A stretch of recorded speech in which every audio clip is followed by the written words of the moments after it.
Assalamualaikum everyone. How are you? Patulugin ko ulit tong aking anak.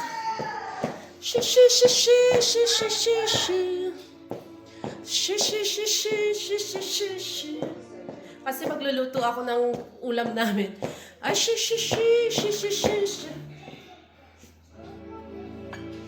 Ayaw matulog. Oh, ayaw matulog. Sagad na yata ang tulog niya ito. O siya, ayun lang. Assalamualaikum. Diyos sa karkaran. Ang buhay ng isang nanay ay hindi madali. Hindi madali.